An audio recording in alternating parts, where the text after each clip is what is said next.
Hello दोस्तों, कैसे हो आप लोग। मेरा नाम इंदर बत्रा है।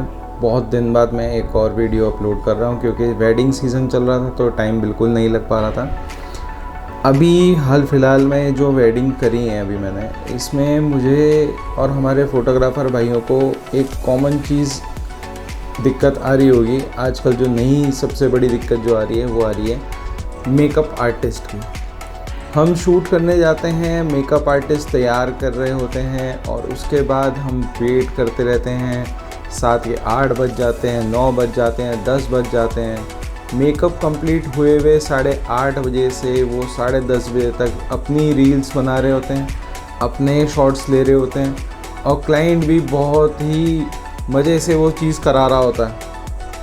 पर कस्टमर और क्लाइंट को ये चीज़ समझनी चाहिए कि आप पे हमें कर रहे हैं, लाखों रुपए हमें दे रहे हैं। जिस चीज़ के लिए दे रहे हैं वो चीज़ ही हम आउटपुट दे नहीं पाते हैं, क्योंकि आप लोग मेकअप आर्टिस्ट के साथ बहुत कंफर्टेबली वीडियो रिकॉर्ड करा लेते हैं, रील्स बनवा लेते हैं, अपनी फ़ोटोग्राफ्स खिंचवा लेते हैं, उनके फ़ोन से रील्स बनवा लेते हैं, फ़ोटोग्राफ्स खिंचवा लेते हैं। पर जिसको आप पे कर रहे हैं फ़ोटोग्राफ़र को, उसके लिए आप बिल्कुल भी टाइम नहीं देते हैं। जब तक हमारा टाइम आता है तब तक ब्राइड एंट्री हो जाती है या पेरेंट्स आ जाते हैं कि भैया अब एंट्री करानी है, बहुत लेट हो गया है। और मेकअप आर्टिस्ट वो रील बना के अपनी इंस्टा पे पोस्ट कर लेते हैं, अपने प्रमोशंस कर लेते हैं। बट फोटोग्राफ़र को वो डाटा नहीं मिल पाता जिस चीज़ के लिए क्लाइंट ने हमें हायर किया। मैं उस कस्टमर से रिक्वेस्ट करूँगा कि भैया मेकअप आर्टिस्ट का जितना भी आप डाटा शूट कराएंगे, उनका शूट आपके यूज़लेस है। उनके प्रमोशन के लिए उन्होंने अपना शूट कर लिया, उनका प्रमोशन हो जाएगा। बट आपकी एल्बम में, आपकी वीडियोस में, आपकी सिनेमैटिक वीडियोस में वो चीज़ नहीं आएगी। वो चीज़ हम देंगे, आउटपुट हमने देना है वो चीज़ का। आप उस चीज़ के लिए हमें पे कर रहे हैं। बट वही है, कस्टमर को समझ आती नहीं है। फिर जब सब वेडिंग पूरी कंप्लीट हो जाती है कि भैया पोर्ट्रेट कम है, भैया ये कम है, भैया रील्स नहीं है, भैया ये चीज़ नहीं है, तो भैया इन चीज़ों का ध्यान आप लोग रखेंगे। मेकअप आर्टिस्ट तो अपना शूट करता है और चला जाता है, उसको तो उसके भी पैसे मिल गए, प्रमोशन भी उसका हो गया। बट जिस चीज़ के लिए हमें आप पे कर रहे हैं वो चीज़ आपको आउटपुट नहीं मिल पाता, और वो मिलेगा भी कैसे जब तक आप ये एफर्ट नहीं डालेंगे। आप उनकी रील्स के लिए पूरा टाइम दे देते हैं, पूरा शूट का शुरू से लास्ट तक का टाइम दे देते हैं। हमें 7 बजे बुला लेते हैं और 10 बजे तक हम बैठे रहते हैं कि हम अब शूट करेंगे, अब शूट करेंगे, अब शूट करेंगे। बट नहीं, अंदर मेकअप आर्टिस्ट चल रहा होता है उसका अलग ही।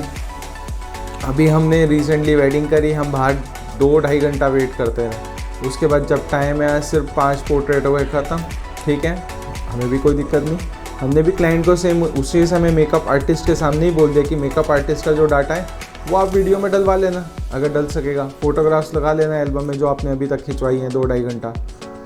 तो इन चीज़ों का क्लाइंट को ध्यान रखना चाहिए कि भैया ये चीज़ें उनके लिए प्रेफर हैं, उनका बेनिफिट है, आपका बेनिफिट नहीं है। आपने मेकअप आर्टिस्ट को मेकअप आर्टिस्ट के मेकअप करने के भी पैसे दिए हैं और शूट भी वो कर रहे हैं, और आपने हमें शूट के पैसे दिए, हमसे शूट ही नहीं करवा रहे हैं।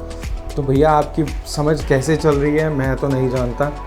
पर मैं तो सीधा क्लाइंट को सीधी एक चीज़ कह देता हूँ कि भैया अगर आपने मेकअप आर्टिस्ट से कराना है तो वही वीडियोस और वही फ़ोटोज़ आप एल्बम में और वीडियोस में यूज़ कर लेना।